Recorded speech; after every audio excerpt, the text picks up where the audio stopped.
À l'occasion de la Journée internationale des droits des femmes, la ville du Chênay-Rocancourt vous propose de découvrir à la bibliothèque une exposition exceptionnelle intitulée Portrait de celles qui changent notre quotidien.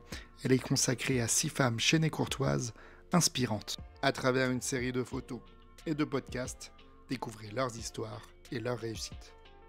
Apprenons à connaître ensemble Laure Boucher-Giton et son combat associatif qui l'amène à se surpasser à travers le monde. Bonjour Laure, est-ce que pour commencer, vous pouvez vous présenter s'il vous plaît? Alors, je m'appelle Laure Boucher-Giton, j'ai 43 ans. Je suis arrivée au Chênay en 2006. J'ai pensé partir et en fait, non, je suis restée. on est trop bien. Parcours associatif. Au départ, alors je me suis toujours engagée et notamment dès lors que j'ai été sur la copropriété, par exemple, de Paris 2, il se trouve que je suis présidente sur ma résidence Opéra. Et après, j'ai été là récemment élue d'ailleurs au bureau du conseil principal. Bon, voilà, et Paris 2, ça fait quand même partie de la ville du Chênay-Rocancourt. Donc voilà, donc je me suis toujours un peu impliquée dans la ville. Et puis, arrivé les 40 ans, eh bien, il y avait besoin de, je sais pas, un petit peu de challenge, de choses différentes. Et avec ma meilleure amie, on s'est dit, tiens, on va créer une association pour se faire un défi physique, voilà, un peu sportif, se challenger un peu. Et à côté de ça, il fallait que ça soit en rapport avec nos valeurs. Et on s'est trouvé dans le Trophée Rose des Sables, que ça pouvait être une bonne idée, puisque c'est un rallye exclusivement féminin, mais solidaire. C'est-à-dire que derrière, on apporte une solidarité pour plusieurs associations. On avait la Croix-Rouge française. Après, on avait Enfants du désert, donc où là, on pouvait apporter de la fourniture, de l'hygiène pour les enfants dans les montagnes marocaines. En plus, ils avaient connu, c'est l'année en plus du tremblement de terre, donc voilà, ça nous a particulièrement touchés et on était vraiment le but de ramener le plus de choses et puis essentiellement aussi sur la lutte contre le cancer du sein avec la Fondation Ruban Rose.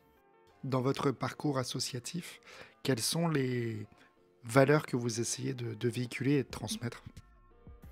Bah, alors, je suis aussi maman donc, de jumeaux qui ont 9 ans et je pense aussi de m'être plus impliquée là maintenant, c'est aussi pour leur montrer, enfin, leur donner l'expérience et voilà, de penser aussi aux autres, mais en même temps de se dire que nos rêves, voilà, on peut aussi réaliser ce qu'on a envie de faire, voilà, et se donner les moyens surtout, parce que c'est vrai que c'est des beaux projets, mais ça se fait pas du jour au lendemain, donc il faut pas se décourager et finalement on peut y arriver. Donc ça leur montre aussi aux plus jeunes et aux enfants, voilà.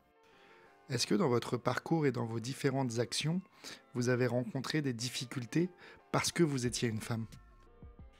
C'est vrai que, alors, j'ai quelque chose d'assez incroyable, en tout cas, donc on était à peu près 300 femmes en tout sur ce rallye, et ça nous a permis de rencontrer plein d'autres femmes.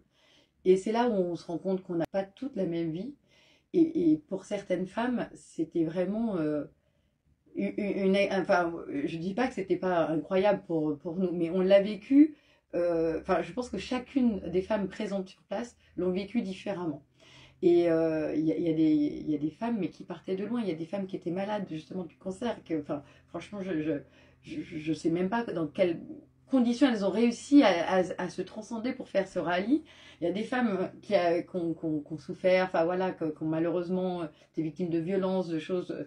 Et, euh, et voilà, c'est une revanche sur leur vie. Et ça, j'étais mais tellement fière de rencontrer des femmes.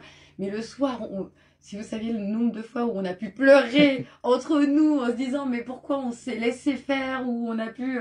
Mais voilà, en fait on avait des droits, on pouvait le faire. Et honnêtement, par rapport à notre association, nous, voilà, on n'a pas rencontré vraiment de difficultés. Après, on a vraiment sollicité beaucoup notre entourage et nos connaissances. Et donc, ça a été super bienvenu. Mais pareil, dans les rencontres, même sur place, nous, avec l'association Enfants du désert, il y a aussi beaucoup de mamans en monoparental au Maroc, et qui malheureusement, bah, si elles ne travaillent pas, elles ne peuvent pas envoyer leurs enfants à l'école. Et malheureusement, souvent, les filles, elles ne vont plus à l'école, ou une chose très bête, à cause de leurs règles, elles ne peuvent pas aller à l'école parce qu'il n'y a pas de protection, c'est coûteux, c'est difficile à obtenir. Et donc, avec Trophée Rose des Sables et Enfants du désert, on a pu équiper, enfin donner à 100 filles, 100 adolescentes, 3 culottes menstruelles. Et ça fait partie des combats, et sur lesquels c'était fort aussi. Voilà, que, bah, voilà, de se dire, bah, les jeunes maintenant aussi, et elles pourront aller à l'école et continuer à suivre, voilà, grâce à un petit bout de carré de tissu, mais voilà, ça change la vie aussi. Donc c'est pour tout ça en fait, voilà. Si une jeune femme vient vous voir en vous disant voilà, vous êtes une femme inspirante, j'ai envie de m'inspirer de vous, d'aider les autres femmes, de me dépasser pour les aider, qu'est-ce que vous lui diriez à cette jeune fille? En fait, c'est assez naturel, c'est naturel. Moi, j'ai pas l'impression d'être inspirante, mais en fait, je sais pas, j'ai toujours besoin, envie de faire des choses, et ben ça vient du cœur en fait. Je pense qu'il faut juste se faire plaisir et avoir envie de, voilà, de partager. Et c'est l'essentiel, c'est le partage. Et voilà. Eh ben merci beaucoup. Merci. Et merci à vous de nous avoir écoutés. Je vous invite maintenant à découvrir les 5 autres portraits de femmes inspirantes que la ville du Chêne-et-Rocancourt vous propose en ce mois de mars.